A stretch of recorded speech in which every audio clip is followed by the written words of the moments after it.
Well, again, just want to thank Frank for inviting us to come up and speak. And again, I don't want to rehash everything that Nikki already said.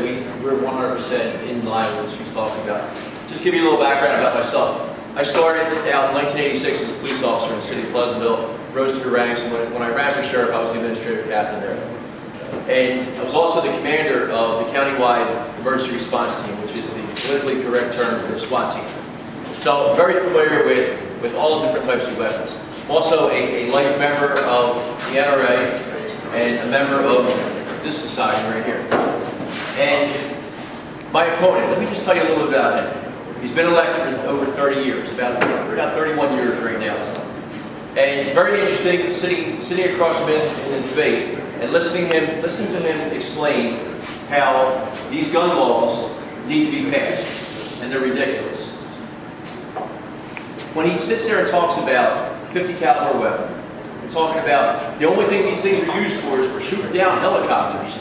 And he goes on and on about shooting down helicopters, and there's nobody in their right mind in the state of New Jersey or anywhere else in this country that need them, only military people.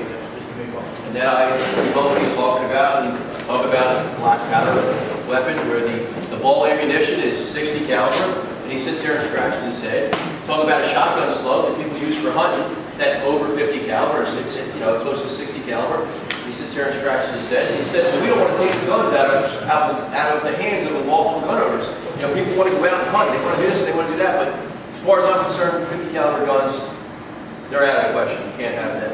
And he voted for every one of these crazy bills that were out there. And the way I look at it, this is kind of, I call this year the perfect storm. You had the incident that happened in Sandy Hook. And then lo and behold, this year, the governor, every senator, and every assembly person are up for re-election. So what do they want to do? Well, we're going to take this tragedy, and we're going to put our name on a gun bill. Because, that's going to make us look good in the public's eyes, because we can't have people getting killed here in the state of New Jersey, like happened out there. And they want to play on the emotions of the people. Because who's against a child not being killed in a school? That's what it's all about. I think one of the editorials that was in the press, Atlantic City Press, I want to say about a week or so ago, it was after the shooting at the Navy Yard, and they have a little cartoon, and I forget what the picture of the cartoon was, but the saying was perfect. It says, an assault weapon armed with a human killed X amount of people in the Navy Yard. Okay, you saw it, right?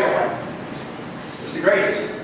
And go figure, the press putting something that as liberal as they are, putting that in there. Okay, so I think we are making a little bit of ground up. But the only way that we're going to hold on to our rights, and it's a shame because people will call on the radio. We all had our guns there, but when we went to the Capitol, we had to leave them in Quantico. We couldn't take them into Washington, even being police officers, and every branch of the military and everything else that were there with us, they cannot bring their guns into Washington, D.C. But guess what? How many crimes are committed in Washington, D.C. with guns? So do gun laws really work? No. Who do they take the guns away from? The people who rightfully and legally should be able to possess them. So the only way to stop this type of nonsense and stop this legislation is to get people like Nikki, myself, and people that are like-minded elected these positions, so we can stop this nonsense of them saying we're not going to take your rights away. We're just going to modify them a little bit. We're not really hurting you. It's going to help you. Common sense. Give us common sense. They're going to show you how they can help you. Well, guess what? When somebody has been elected for 30 years and he comes knocking on your door and tells you, listen, this is what I want to do to help you, quickly close your door, go inside.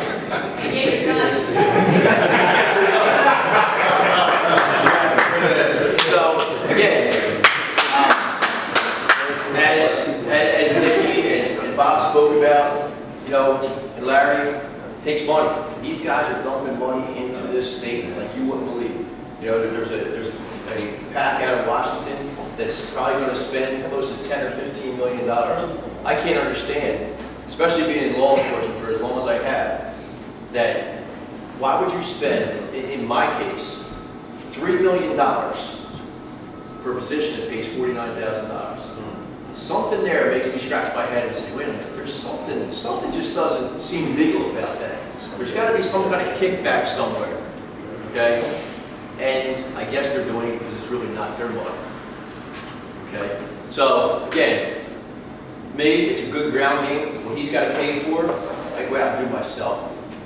You know, and we're going to win this race, and it's great having Governor Christie at the top of the ticket, and all of a sudden this year, all these Democrats that are worried about their positions, all of a sudden they're wrapping their arms around the waist of Governor Christie, and we support this guy, we work with him, we this and we that. Yeah, only because they know how high his ratings are, and the lady who's running against him, who most people don't even know her name, they know that she's not going to win, so if they can get on to the side of the winner, and make you want to believe, at least till election day, that they support Governor Christie, you know, then they got you. We got to make sure that they don't have us. We got to make sure that we vote with our conscience, we vote with our heads. We make sure that we tell everybody that you know, get like-minded people to come out and vote, and we can turn the state around. We really can. And you know, there's so many more issues, property taxes, and the economy, and everything else. But you know, we're here to talk about guns, and you know, as a gun owner. And as a member of the NRA, and hopefully we'll see each and every one of you at our Friends of the NRA banquet, which I'm the co-chairman, and Ben's the chairman on the event on October 26th at Seaview Country Club. If anybody's interested, let Frank know, or you know, let one of us know, and we'll definitely get you some tickets. Yeah, tickets right here. So he's got tickets right there. Okay. What's that? Seaview Country Club in Galloway Township. Tickets are $55 a piece, or $90 for a couple. And I can tell you, it's a sit-down dinner, same type dinner we did 2 years ago when we did, and dinner is costing us actually $40 per person. So Friends of the NRA are only making $15 per person because you're going to get a great meal, and hopefully you're going to spend a lot of money on the guns that are there and all the accessories and everything else, and all that money stays right within Atlantic County for different projects and programs that the Friends of the NRA should put on. So, anybody has any questions, let me feel free to ask them. If not, I just thank you for showing up and taking some time out of your life. It covers Cape County too, or is it District 2? Excuse me? Cape County too. No, Cape County is District 1. Oh, is it District? District 2 is only in Atlantic County with the exception of 6 municipalities. Yes, sir. Did you say your opponent's name? I don't know. Jim Whelan. He's the former mayor of Atlantic City, correct? Correct. Yeah. Correct. Correct. He was a commissioner there, a councilman there, a mayor there, then assembly, now senate. Everybody sees how good Atlantic City is, right? We all know how great that is. I'm running for state senate. Yeah, no, I know, that's what I'm saying, it's like they're running Booker against Lonnie, and everybody says, look at Newark, let's see what he's gonna do, what has Whelan done? Right. Well, and that's the question. People say, well, you know, he's done, you know, he says he's done so much, and okay, well, what has he done? And people go, well, he's a nice guy. Okay. But he's raising your taxes each and every time. And he's the same guy that's proposing this crazy bill that wants to tax you for every mile you drive your vehicle, which is ridiculous. And every paper or plastic bag, 5 cents. Any paper or plastic bag you get at the grocery store. Where does it end? You know, he's already voted to double your tolls on the toll roads. You know, it just has to stop. You know, I love New Jersey. I want to stay here.